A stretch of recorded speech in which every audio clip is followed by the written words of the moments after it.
Hello everyone and welcome to this special episode of Blueprints by Symbiotic. Today I'm thrilled to be joined by Jon Kol, co-founder and CEO of Hyperlane. You guys have no fucking clue what's coming. That is the best question that someone's asked me. You had a great job in crypto at Galaxy. What made you risk it to build from scratch a protocol in crypto? I'm someone who from my teenage years, I'm turning 35 soon. I had been fucked over by banks. I'm one of those Wells Fargo clients that Wells Fargo basically robbed our accounts, and then, there was a big scandal in the early 2010s. And so became very obsessed with this idea. I wanted, if I do one thing in my life is how can I make a difference on what the financial system is like. Your job as a protocol founder is also convincing a decentralized ecosystem to adopt it. What is the hardest lesson you've learned? How has that shaped your leadership style?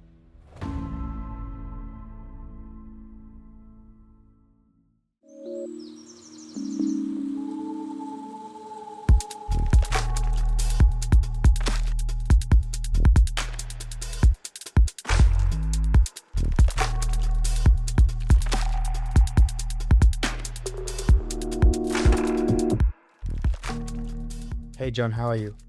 I'm doing great. It's great to be here. How are you? Great to have you on. I'm doing fantastic. I want to let you introduce yourself and explain briefly what is Hyperlane. Of course. So, I'm John. I am a co-founder of Hyperlane. I'm the CEO of our primary development company. I am, an old man in crypto terms. I'm going on my 8th year now. In that time, before starting Hyperlane, I was primarily an investor. I spent a few years at Galaxy, if people are familiar with Mike Novogratz's firm. They're recently in the news as they just got listed on the NASDAQ. So I ran the investment team there for a number of years. Had a great time. It was also a fun place to be because Galaxy did a bunch of things more than just investing. There's a trading business. There's a lending business. There's just, eventually there was a mining business. And as one of the key executives there, I got to spend a lot of time, thinking about what the firm should do and how to advance what it does. And I personally spent a ton of time trying to get that firm on chain, which was a crazy effort because it was a well-regulated, publicly listed firm. And so, we met with all the regulators and built specialized tooling. And, 4 or 5 years after that effort started, now they do a ton of stuff on chain. And I was recently kept hearing the name come up, and it's whoa, wow, I didn't realize they do all this stuff. And if we don't do that effort, 4 or 5 years ago, it doesn't happen. So great time, Galaxy, think of it very fondly. And that's, a little bit about myself. So it kind of brought the, lens of an investor, someone who worked very closely with companies really at, from the moment they start through their first few years. And later, decided to do the maybe inadvisable thing of leaving a relatively, call it comfortable position to move into the very uncomfortable position of starting a crypto project. Nice. So yeah, we'll dive a bit deeper as to what is Hyperlane in detail a bit later. What is the most important project in crypto outside of Hyperlane? Ooh, great question. Can I give you 2 answers? Sure. The one I think is the most systemically important, meaning if it had a major issue, I think all of us are in big trouble.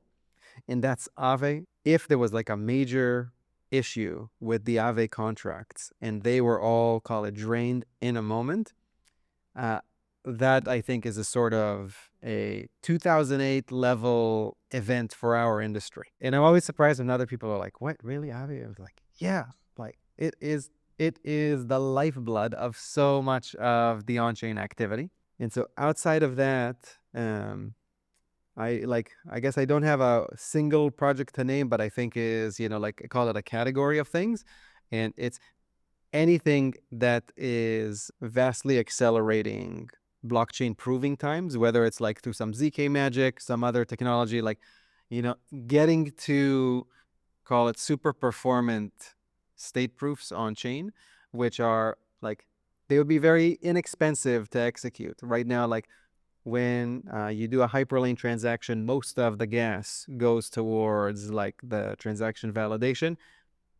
If you did that through a ZK system or some other proving system, it would be even more expensive and slower than what it is now. So more performant, okay, that to me means same speed or faster, same cost or cheaper. Definitely feels like, pokes like whether it's risk zero or succinct, are kind of moving us in that direction. Yeah, those are some of the big ones. What is the biggest misconception about modularity in crypto? That it's just a meme. That's the biggest misconception. Everyone thinks of it as just like it's a buzzword that people throw on to like either raise money or do something. And very few people realize like what it actually means. It literally means like you can do what you want. You could swip out the parts. People think it's just like it's a buzzword to raise money or like build a better narrative. If you aren't building in crypto, what industry would you be in? If I wasn't in crypto, what would I be in? I guess the easiest answer is like I would just probably I would have stayed in Wall Street. I was a bond trader before I got into crypto. And like I've been on a life quest to just make an impact in the financial system in general. That's why I got into Wall Street in the first place. Thinking like if I'm gonna change the system, I need to understand it from the inside. Then I hear about crypto like in 2016 and like, whoa, this is going to have way more impact on the financial system than anything I'm going to do on Wall Street. So if not here, I'd go back there and just try and make an impact on it one way or the other. What is the biggest personal L you've taken on chain? Oh my God. I have like a few of them. So I guess the biggest by far is my first investment in crypto. This is like as a fund investor, like now I have a real job. I'm like an investment professional. What's my first one? You'll never guess it because it's a really good one. It was the Solana seed round. And that one worked out very, very, very, very well. That invest at its peak to trough, that was a 5,000 time multiple. Got nothing from it beyond I have a shirt at home that they sent to all the people who were in that in that round. So something that you backed was like your shining star. It's up 5,000 times and you got a shirt. That's definitely my biggest L. Name one crypto prediction for 2025 that might surprise people. Oh, one that A will hot surprise take. people. Hot take. Hot take. Right now there's a fight between activities happening on Solana and like all the apps are on generating revenue on Solana. It's like, oh no, it's happening on Base. Like actually no, like all the trading is happening on Hyperliquid. By the end of the year, you will have like a single place to transact between all of those. And right, like the only people who are going to care about like, oh, it's my chain that does all the activity are literally the people who run the chain or the people who own those chains bags. But you will see a direct transition to like, I don't even care. Like, what do I care about? If I'm a trader at one of these points, like I like trading these things on Base. I like trading these things on Solana. I like trade, these perps on Hyperliquid. And I stopped caring about the venue anymore. So like singular touch point for all your trading activity. That's some serious alpha there. I like that. I like that take. Yep. Let's dive a bit deeper into like your journey as a protocol builder into Hyperlane. Can you tell us about like the origin story of Hyperlane? Like how does it connect to like your personal journey as an individual? And what made you want to be like specifically like a protocol builder in crypto? You had a great job in crypto at Galaxy. What made you like risk it to build from scratch a protocol in crypto? Ooh, great. So uniquely, I guess I'm lucky enough that it all ties together. Whether that all tying together ends up mattering is we'll see. But so I'm someone who from like, my teenage years, I'm turning 35 soon. From my teenage years, I like had been fucked over by banks. Whether it was where I grew up, then when moving to the US, like really loved the banks at first, and then like I'm one of those Wells Fargo clients that Wells Fargo basically robbed our accounts, and then there was a big scandal in the early 2010s. And so became very obsessed with this idea. I wanted, like, if I do one thing in my life is how can I make a difference on what the financial system is like. So original thought was, well, if I'm going to make a difference to it, I have to understand it. I have to go from inside and like figure out how all the plumbing works, how the game is played. So that was my impetus for like, I'm going to go on Wall Street, then I'm going to like, you know, enter that world and just like build an expertise, and then I can do something about it. Very early in that process, like in my first 2 years, also I basically find out about crypto and I'm like, oh my God, this thing is going to have a way, way, way bigger impact on the financial system if it's successful. Because like the US system in particular, it's kind of like a, you know, a super high traffic highway. And like the problem with a super high traffic highway is if you want to make any changes to it, you can't. There's always traffic going through it. You can't just close the entire road. So you have to close off a tiny piece and then be like, I'm going to fix this tiny piece. Well, what was crypto? Crypto was like a whole different highway that's being built in parallel to this one. And you could do whatever you want there, right? Like until it has to basically join with this existing one, then that's going to take years. You can just do everything outside. So from the motivation of like, if I do one thing in my life is I want to make an impact on this thing, seeing crypto was like, I got to get involved. I got to find anything I can to get involved. And so by late, you know, from when I kind of like, call it mid-16, got really interested, by the end of 17, like found my first job and thinking, okay, you know, I don't know anybody. I don't know what I would even start. Let me just like help contribute to this industry. Like I think I have some insights. I'll go and I'll work with projects as an investor.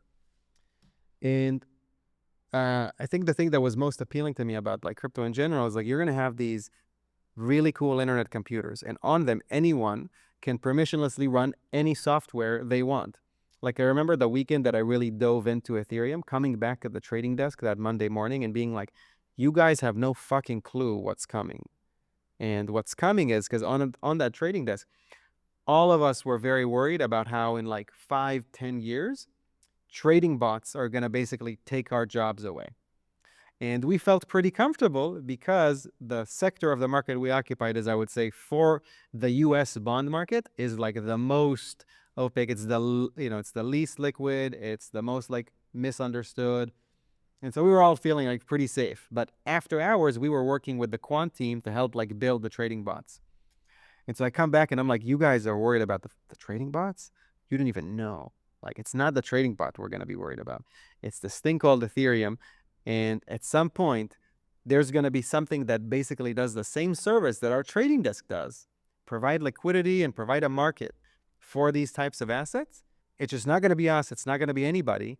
It's going to be just like a program that runs on this internet computer that's Ethereum. And they're all like, that sounds insane. I think you're crazy. This is a really stupid idea. I'm like, don't worry about it. But I got, you know, at that point, like I got the mind virus, so to speak, couldn't stop thinking about it. Now I'm like spending every bit of energy I have learning about crypto. And pretty quickly I learned, wait a minute, this internet computer and that internet computer, they can't talk to each other. In fact, they can't talk to anything. Right. And that's where you start thinking of like, oh, the Oracle problem. And then you later on like see this, you know, ICO come out called Chainlink. You're like, whoa, it's such a great idea.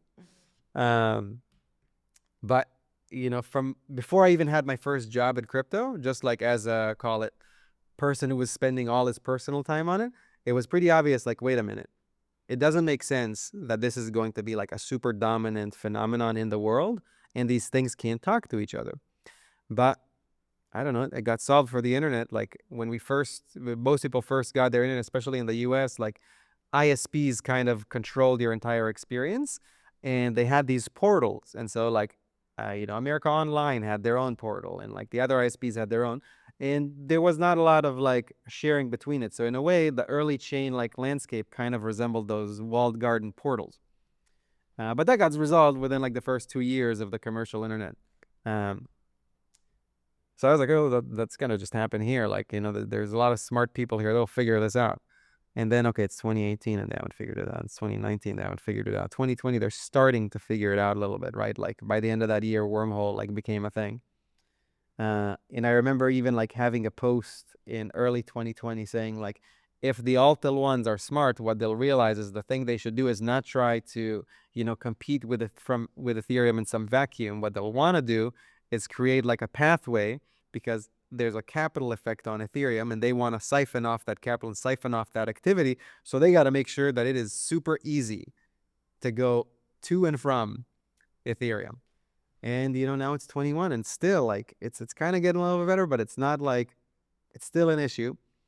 And the background for Hyperlane was having a view that there's going to have to be an explosion in the number of chains if crypto is going to continue to grow. And if there isn't that type of explosion, then it didn't grow. It doesn't matter, right? Like, mission failed. We all go back home. And that world of the explosion of chains only makes sense if they can all easily talk to each other. And so someone's going to have to do it. All right, well, no one's doing it, so I guess I'm going to do it. And so that's like the reason for why it was built the way that it was, and kind of why, 3 years later, it, mostly fulfilled its destiny as being like a thing that lets pretty much every long tail chain connect. That's why a bunch of the rollup providers like Gelato, like Caldera, have integrated Hyperlane directly so that their customer chains have it. But, on a more personal level, you're like, oh, why'd you take that risk? I guess because I'm a little like insane, maybe. I've always have been like a little bit more eccentric than normal. And I would have done it but that would have been like my first move in joining crypto. But one, I didn't know anybody. And then two, I did need a salary, right? Like, I don't come from a wealthy family. And unfortunately, my father had like gotten very ill, like around, a few years before I got into crypto full time. And by that point could no longer work anymore. And so like, now my income needs to not just take care of me, but it needs to take care of my parents, like help pay their mortgage, do all that. And so kind of, basically until like 2020, 2021, I had this big dependency, and it was always like, okay, yeah, I could go start my own thing, or I could join like a super risky thing. But if I lose the salary, I'm not just me at risk as like, the young man at the time. Now it's my parents at risk, their house. Like, what do I do? Sadly, my father passed away in 2020. But by then, like, by the end of that year, and by the end of 21, like, things were better. Where like, my ability to risk not having a salary for a few years was more feasible. And so that timing worked out to like start Hyperlane. Okay, that's very interesting and very deep. I want to touch on something specifically that you mentioned, that there was no bridges being built at the time. I kind of feel like there was already like you mentioned the Chainlink ICO, like maybe like there was not in production any like bridge protocols fully being used, but there were already like projects. So I guess like my follow-up question is like, in the world of like a lot of different bridge protocols, like what sets Hyperlane apart? And I guess more generally, like what justifies like having like a plethora of different intra protocols, and why will Hyperlane win Oh, great in question. this competition? There's a massive philosophical difference between how Hyperlane does things and how everything else in the category does things. And that philosophical difference by now manifests itself in like real tangible differences in terms of like what a developer experiences when they use this thing. And so other teams took the approach. I don't think it's a wrong approach. It's clearly worked out very well. We are going to be more like an iOS, where we curate the system, we operate the system, we decide what comes in and what comes out, and you can use it. And now within the confines of the system, you can do whatever you want. Hyperlane was like, no. We're taking more of an Android approach. And the reason for that is having like the belief, which it seems like it's true today, but we're still a little far from it, of there's just going to be an explosion of chains. And in that world, right, like, it becomes increasingly more difficult to curate the system. And so my view is always that if you look at crypto products, the more permissionless variant has always done better, especially in early stages, than the less permissionless variants, right? Like, if you think of like people trying to create like exchanges for long tail assets, well, like what won out? The AMM model, like, really spearheaded by Uniswap, that won out. Why? Because it was the most permissionless variant of doing this.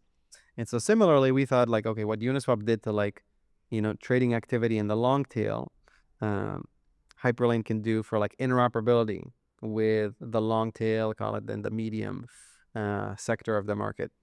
And so that was the original like philosophical difference that still persists today. And it has since manifested itself in like real tangible differences for any developer that wants to use it. So like tomorrow you create like your own chain, you can put Hyperlane on it, you can run it, you can operate it.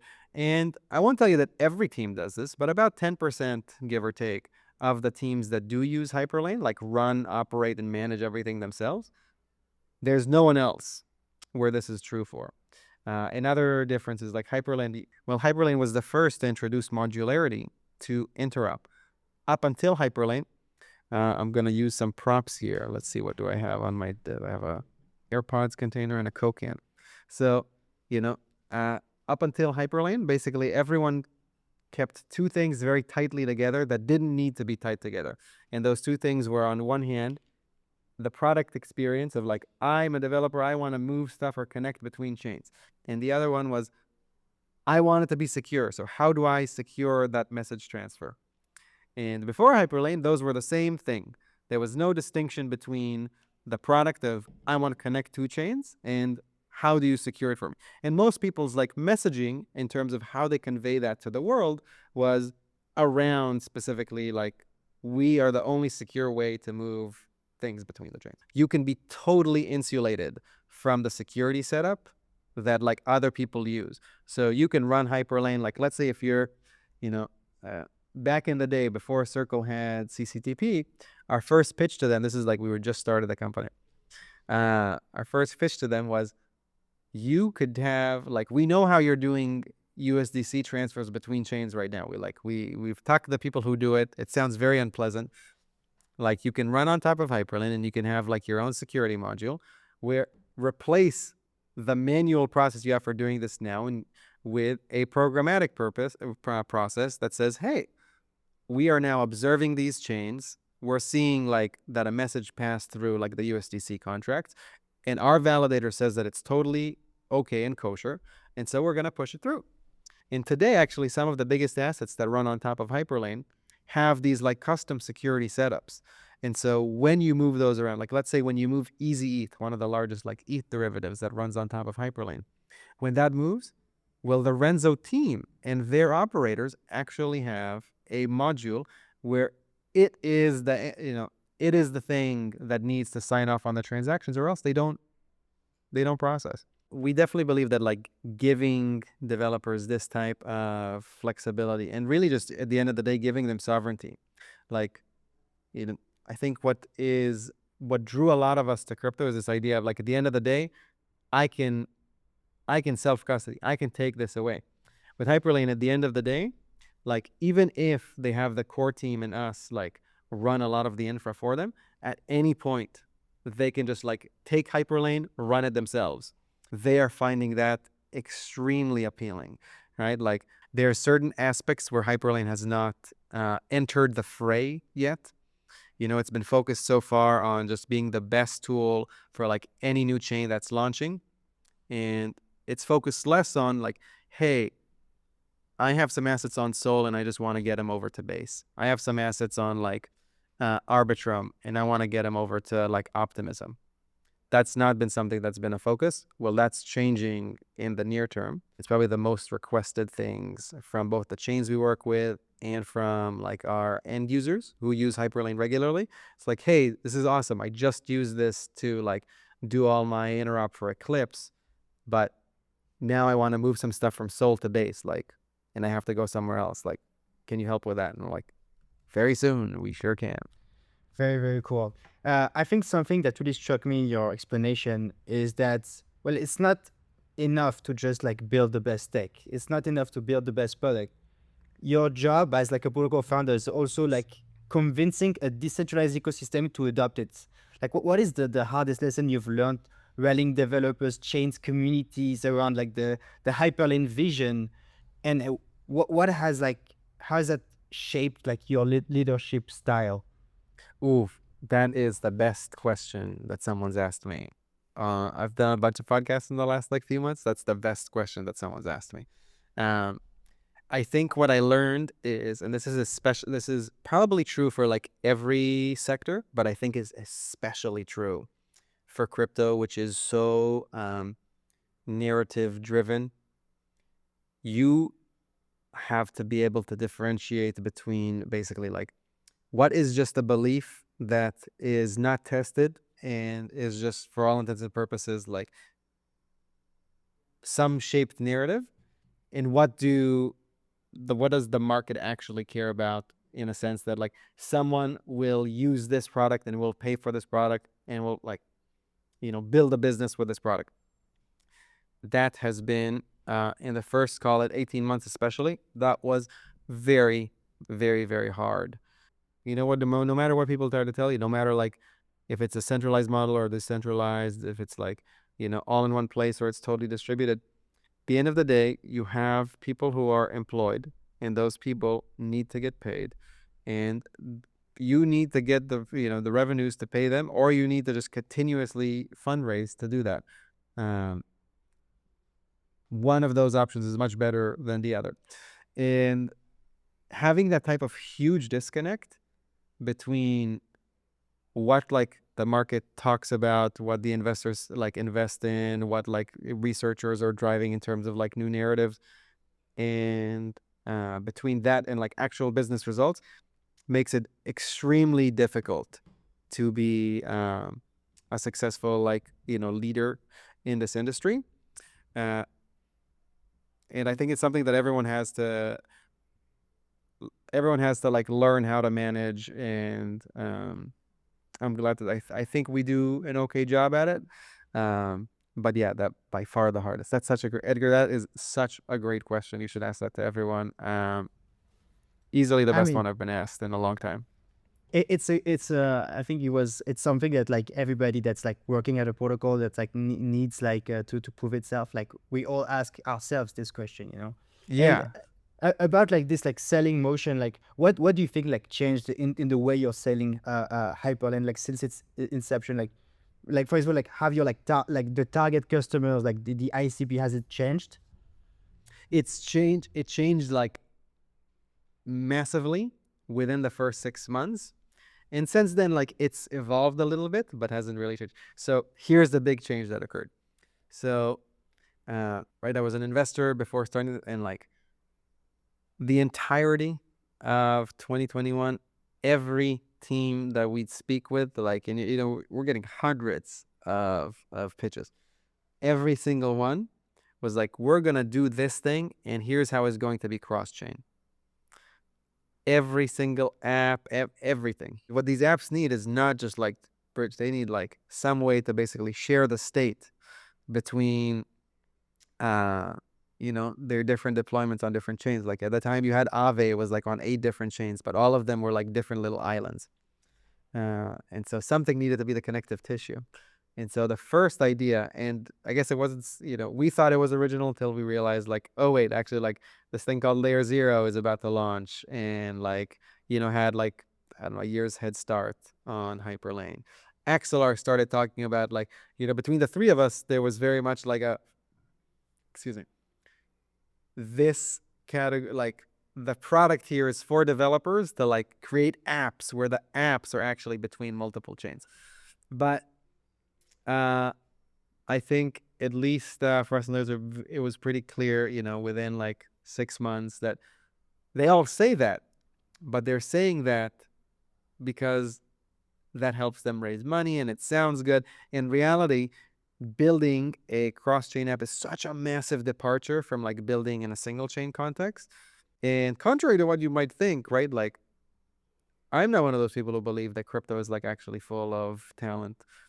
I think there are obviously very, very talented people who work in crypto, but the average grade of the person who works in this industry is, probably lower than like a sample of, call it like the top decile of talent in like other parts of the tech sector. And that's why they were all pitching this. In reality, they like were years away from building anything like this. And so we realized, like, wait a second, no. What is starting to happen is, at the time Optimism just released what later became the OP stack. At the time they just called it Bedrock. And there was still like not a lot of signal there, but I was like, all right, this app thing ain't happening anytime soon. This chain thing, that might happen. That might happen within like the next 6-12 months. And 6 was too quick, but 12 months was like, this is like the end of, this is like Q3, Q4, 22. By the end of 23, this started happening, and it really happened throughout 24. And so that was the biggest change for us in terms of like who's like the core customer. And it went from, these apps that'll build cross-chain to chain deployers, right? And people like chain deployers, asset issuers, and people who are in the business of servicing either, right? So think of like a Gelato or a Caldera. They service chain deployers. So those became like our core customers, and then we became focused on how do we make it super easy for Hyperlane to expand to as many chains, for anyone else to do it. And funny enough, now 3 years later, you're starting to see some of these like people, like now the infra is in such a place that actually you can build a cross-chain app, and there's like some unique features that Hyperlane has to make that way easier. And so they're kind of like they're coming back in. But I'm so glad that we did not try to like just force it, you know 3 years ago, because we probably would have gone out of business if we had done that. Yeah. Very interesting. And you mentioned like the harsh reality is that in crypto there are some good and some bad people, like even still today, and there are people with very little work ethic that love to like overhype their project and usually under deliver. But like how do you as like a protocol founder like kind of like put stars in people's eyes, like keep the dream alive while keeping your community grounded about like what's like realistically like achievable and especially like achievable today? It's a constant push and pull. I guess there's like high level two classifications of like people you want to kind of steer clear for, and one is much easier to steer clear from than the other. One is just like they're malicious people. They're grifters, they're scammers, right? Those people are just a little bit easier to spot, and like you get better at it through time, right? Like they have these tells, they smell a certain way, like not that physical smell, but like you've been doing it long enough, you're like, something's not right about that guy, and like I know it, and my radar there has been pretty good. The other one that's way harder to steer clear of is like they have all the right intentions, just less of the capability. And so they want to deliver, they want to do good, they just don't have it, right? Like I love basketball. I'm like 5'10", I'm not very tall. I love the NBA. I love it. No, but no matter what I could do, I'm not gonna be like, they're not gonna add me to any NBA team. There's like I cannot go from where even like being in great shape. I'm just not gonna make it onto the 450 NBA players globally. I'm just not gonna be one of those guys. So that's very hard. And so you gotta like devise better ways to like filter out who do you add onto your team. Easiest with engineers, very hard with non-engineers. But then to the other part of your question is like, how do you, with your community, how do you like keep them focused on the things that are today, but also still excited without, like going too far out and like, entering full on grifter territory.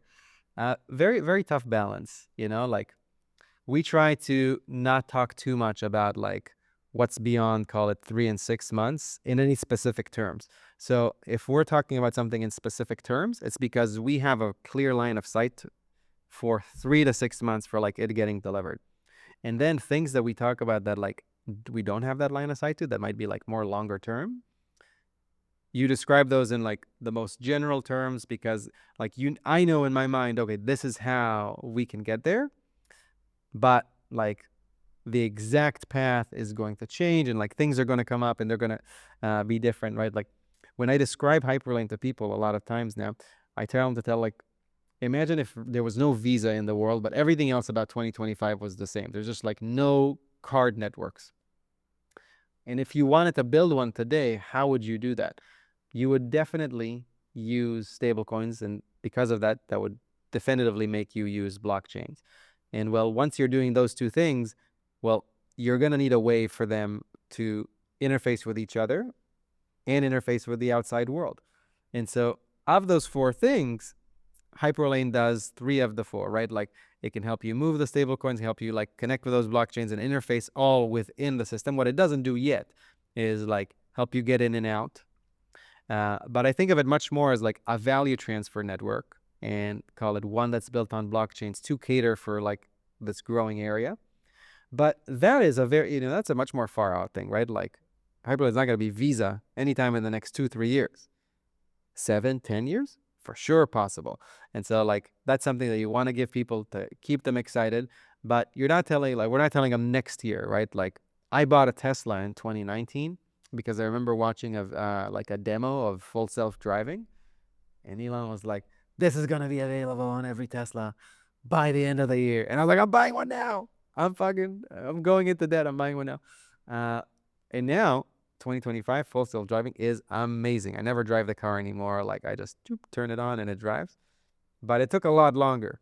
And so I guess where him and I will differ in our approach is he's very comfortable giving dates that are very close by for things that are very far out. I'm a little bit more judicious in that way. That's super interesting. And I guess like about like being a bit more like reserved, like interoperability protocols, like they're a bit compared to like internet protocols. They're like foundational but invisible.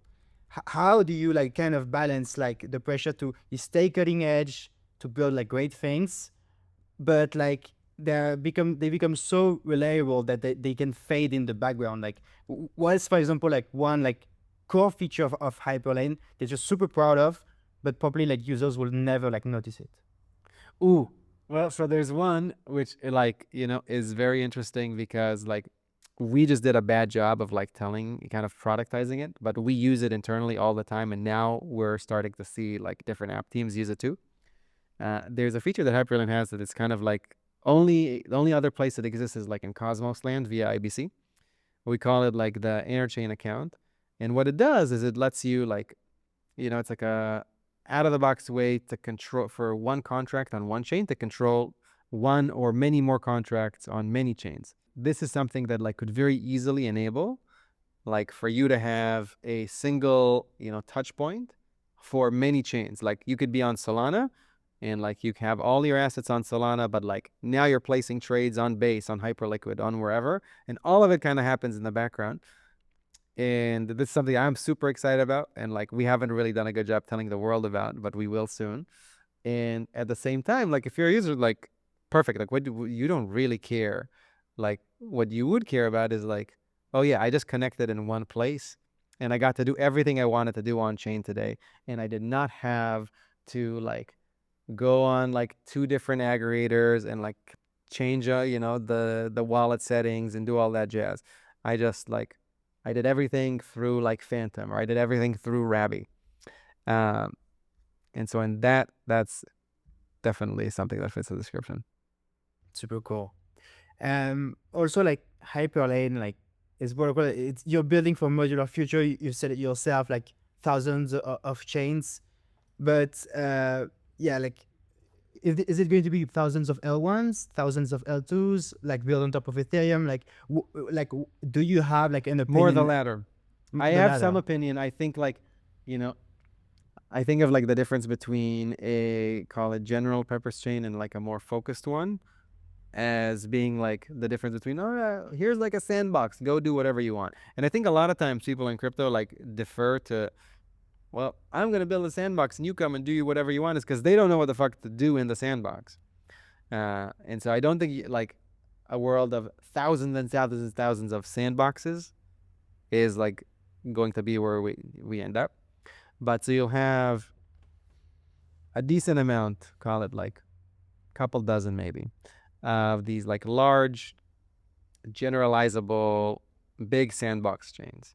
And Ethereum is today the largest. Solana, the second largest, and so on. But, one layer removed, you might have like slightly more focused sandboxes.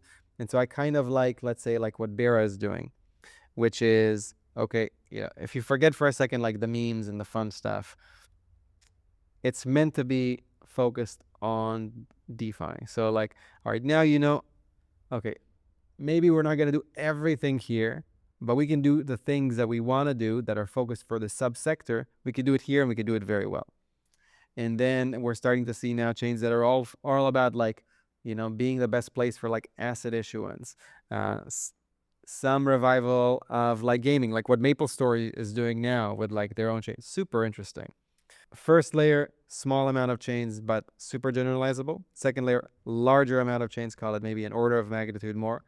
Less generalizable, but still not like completely, like purpose built. Third layer, thousands and thousands. That is very purpose built, right? So like, where does say something like MapleStory fits in? They're like in that third layer. Like the MapleStory chain is not for like game developers wherever they no, it's like it's for them. It's for their user base. This is what it's for. But like Bera is for builders of a specific kind, users of a specific kind. And Ethereum or Solana, well, they're for everybody. Got it. And so like, yeah, between like the thousands of L1s and like, I guess millions of L2s, would there be like an end game that like Hyperlane like succeeds more in because like its design like is better suited for that end game? It's better suited for like the parameter in the end game that like probably matters the most for Hyperlane as it is today. This will probably change by the end of the year.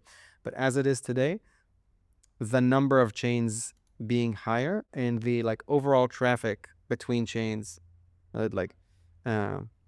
being higher or like being more evenly distributed, right? Like if there's a million chains, but 99.9% of the activity happens between 3 of them, like at a certain point, there's not going to be a million chains. They're all going to like collapse. I'd say anyone who's like very bullish on like a future of many, many chains, like Hyperlane is one of the best ways to like express that bet because it becomes a clear winner in a world that looks like that. Again, that's part of this notion of anyone can deploy it, anyone can extend it, anyone can operate it.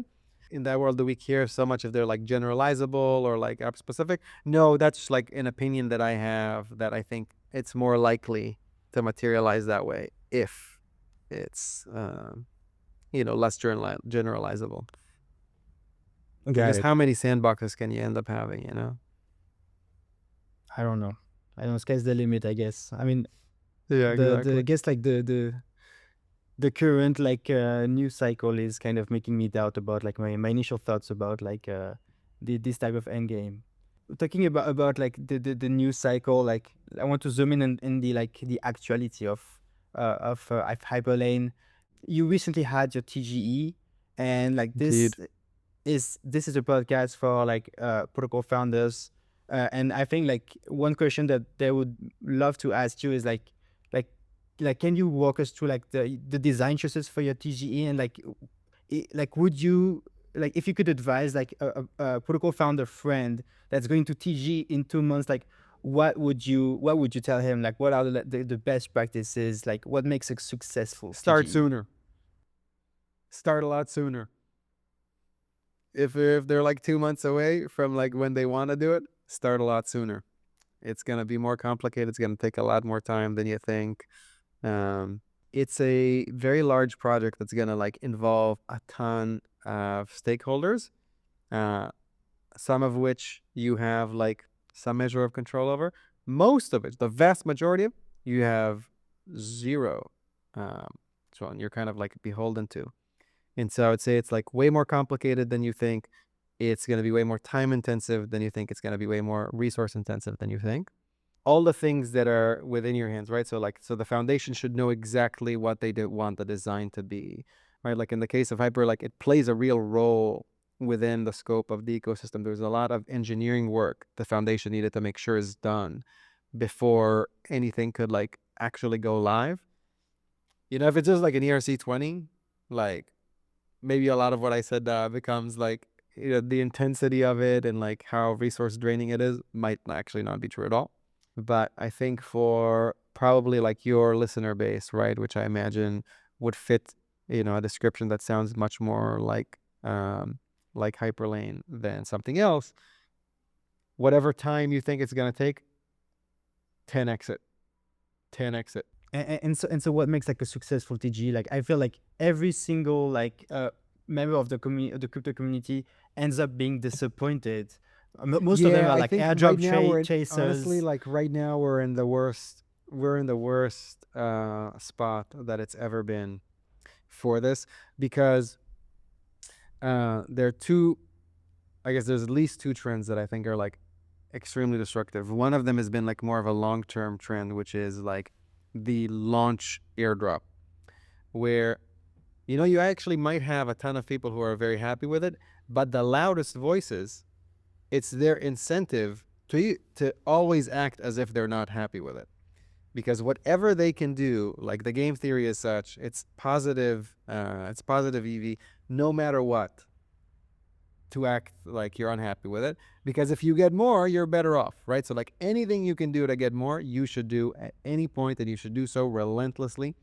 And because of the incentive structure, right, those people have created very large audiences, and so they have an insatiable demand for more. No amount is ever enough. And so that trend, very, very destructive. The other one, which just started, and I think makes everyone's life worse, except the people who benefit from it directly, is this like pre-token yapping trend. It completely sucks the oxygen out of anything that is not like participating in this retarded game. And like both of these are aspects of farming. One of the previous one is like on-chain farming. So at least like you're not exposed to the spam. The spam, to the extent that it exists, happens on-chain. And like that's fine. If people are like paying fees, like, Yeah, they're spam that pay doing it wrong. fees. Yeah, like what, that's pretty Sybil resistant, right? Like that was the reason to have fees on Bitcoin in the first place, was to mitigate spam. Now there is basically zero marginal cost. Like they have the whole Kaido phenomenon has moved spam from the chain to your feed. And so I find, at least in my case, like I find my Twitter feed now, which was curated for crypto, I find it completely unusable. Completely unusable. Because basically 8 of 10 things on my feed now are clearly Kaido Yap, bullshit. Um, and this is something that like not a lot of people have been calling out yet, but like you can talk to a bunch of different projects. Everyone knows that their general engagement metrics are like down 80%, 90% from what they used to be. And like that's not a coincidence, especially when like crypto on the whole has grown over the last 6 months. So what I think most are attributing this to is basically like what they see with their own eyes, which is like if you pay for like one of those yapping leaderboards and you create the expectation that like the yappers are going to receive, what did we just talk about before, an airdrop, you will like get those people. Now what it creates is like a complete pollution of the information environment. Like my Twitter feed used to be a pretty good part of like my info diet, but what used to be like pretty healthy, nutritious information diet now is just like straight junk food. It is garbage. Like what am I gonna learn from like that farmer account that 2 weeks ago was talking about like Project X, now is talking about Project, and they're using the same exact language, right? Like they're not even trying to be insightful anymore. They're not trying to engage an audience. What they're trying to do is literally earn those points. So you could say, oh, well, before they were like, trying to be insightful, or, some people might be dismissive of what they were before this Kaido phenomenon. But like, I can tell you that quality of these accounts is like materially deteriorated, because it's not even about like, building an audience because you generated good insights. It's just like getting on that points leaderboard. So I think those two things make it honestly one of the worst times that it's been in like my 8 years in crypto. It's No, like super interesting. you have to play these stupid games, and you know what? If you play stupid games, you're gonna win stupid prizes. And unfortunately, these are only the only games in town right now. So it's very unfortunate. Another reason why like these times might be a bit like tougher like for us is because like we're building on the crypto side that's like outside of Bitcoin in an ecosystem that's like dominated by Bitcoin, with Bitcoin dominance at like its like significant like year like highs. Like it's not at its all-time highs, of course, but like it's like extremely Yeah. high, especially for this part of the market cycle. Like what is your viewpoint? Like what kind of like how do you stay grounded as like a protocol builder, like working on like the tech part of crypto more than the store of value part? Ooh, good question. Well, so I guess I have a little bit of a cop out answer. So really was around end of 2020, early 21, where in my mind and how I would communicate about this to anyone I talked about, whether it was a Galaxy, like portfolio companies, was I really started delineating like Bitcoin and crypto into two separate things. Uh, and part of this was like I was one of the people who was like most bullish on this idea of like Bitcoiners are gonna want to do crypto things with their Bitcoin, and I think that might come back, but between 2020 and 2024, I'll say I've seen very limited evidence that Bitcoiners actually want to do anything with their Bitcoin short of like sitting on it, and maybe like if their ETF or whatever will pay an additional yield, like they might buy that one. But like they're not exactly a crowd that's motivated to do a lot of activity on chain. Um, and so if people like continue like in the mindset that these two things are not separated, they're just in for a rough time. That's when you're like looking at the Bitcoin dominance chart and you're like, oh, it keeps going up. Like, well, you either think it's a good thing or a bad thing. And what I would advise is just don't make it a thing at all. Because, right, like no one thinks of like Apple as competing with gold. No one like spends time thinking of like what gold coming out of the ground is going to do and gold producers do when they think of like buying Apple or Amazon or Nvidia or like any other like interesting name in the tech sector. Um, and so as long as that like kind of comparison exists in people's minds, I think they're just in for a bad time. Sometimes it's going to go the other way and they're going to be like, oh, wow, look, dominance is really rising against Bitcoin. Take that, Bitcoin. But like, I don't know. I've never met a tech investor who spends time thinking about gold, and I've never met like a gold investor or like someone who has significant portion of portfolio in gold spend time thinking about what Apple's doing. Uh, the only times where they think about each other is when there is some market event that basically leads to inflows or outflows between the two, and that does happen. Like it's something like more macro investors think about, but like yeah, tech PM probably doesn't say that they're thinking about gold in the same way that like a commodities PM is not said that they're thinking like, oh, I wonder what Apple's doing tomorrow. Yeah, interesting. I guess like maybe in the past, since like the people that tend to be like crypto rich were more keen on like maybe like taking some profits to invest into like smaller altcoins. This is why like it started to matter for some people. But I think you're fundamentally true about like the long term like state of things. Yeah, because like especially right now is like Bitcoin as it continues to grow, right? Like it used to be the case that like crypto was very small and everyone owned Bitcoin. And like right now I find myself when I look around, like I'm like one of the few people that still like I still own the same amount of coins as I did like 5 years ago. Clearly a huge mistake, but I stopped like my regular, like weekly buy that I used to have for a little bit of money. Um, Not a lot of people own Bitcoin anymore. And right, like, but up until like 2021, 22, it was pretty obvious that like because these things are all owned together, there's a wealth effect that happens when Bitcoin rises and that flows down to the other assets. Well, like if most of the Bitcoin money now is say coming in the forms of like ETFs or like people buying something like a micro strategy or one of the 12 other, new micro strategies that have come up, are those people then going to turn around and like buy Solana? Probably not. And are those people who then like going to turn around after Solana has been bought and like buy Hyperlane? Probably not. And so maybe that's true for like Solana and ETH in a vacuum, but the Bitcoin appreciation and then rotation from that into different assets, I think like empirically is probably, and I haven't run the data, but my anecdotal sense is it is way weaker than it was historically. Thanks, by the way, John. Like we're way over. Like just this last question, and then I will let you go. Crypto was always like meant to be like open source and permissionless, and I think like the Hyperlane like design and vision like reflects that.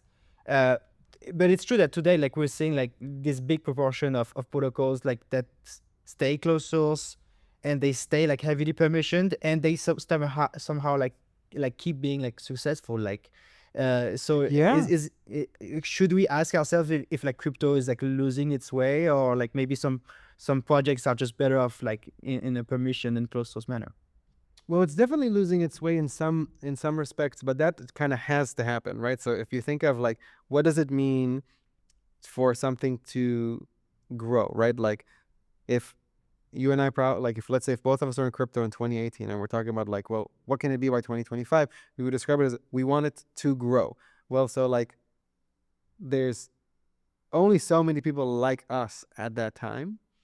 And so presumably, unless we brainwash everyone to become exactly like us, for it to grow in any capacity means that more types of people, and some of them, sometimes maybe a large part, sometimes maybe a small part, are going to think about the world differently than we do.